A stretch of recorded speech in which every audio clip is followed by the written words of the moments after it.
Tiff Macklem announced on Wednesday that Bank of Canada is holding its key interest rate at 5% again.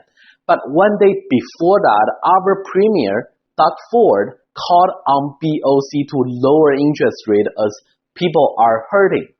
At the City of Toronto, Mayor Olivia Chow approved a proposed new 10% tax on foreign buyers of residential property starting in January 2025 and shortly after Canada extended ban on foreign home buyers to 2027. The latest move by Toronto was to approve a 9.5% hike in property tax to balance their book.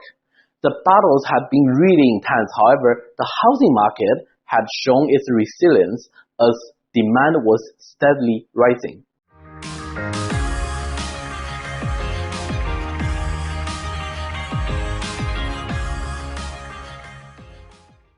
The market assumption is that the Bank of Canada has finished hiking rates. Consumers are now anticipating rate cuts in the near future, possibly in April or June.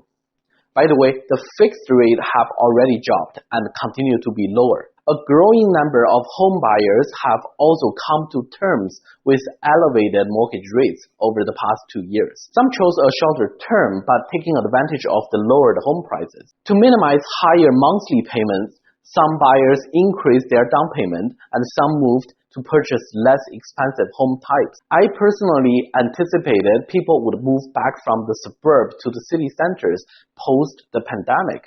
But with the recent policy changes and higher costs to own properties in Toronto, this market shift has been slowed.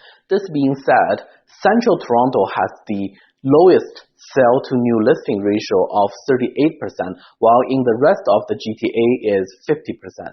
What that tells us is while the market gets more active, new listings were up by an even greater rate than sales in February, pointing to increased choices for buyers. So if you need to list a home for sale, it is critical to be clear on your unique sales proposition. Are you going to have a superior property, a much more attractive marketing, or a more competitive pricing than other homes in your area? We see some sellers started to use the overbidding strategies again.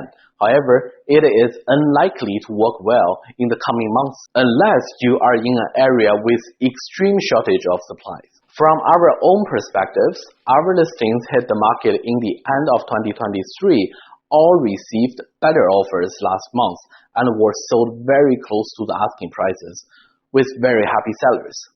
At this moment, it is not clear what our spring market will be like, with the biggest variable being whether Bank of Canada will start rate cut in April.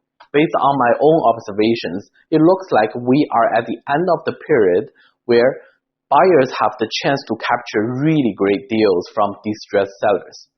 Now the expectations of both buyers and sellers are adjusting again, and sellers with higher confidence today are much less likely to give properties away for a cheap price, with the only exceptions in selected Toronto condos and pre-construction assignments, which are still in buyer's market.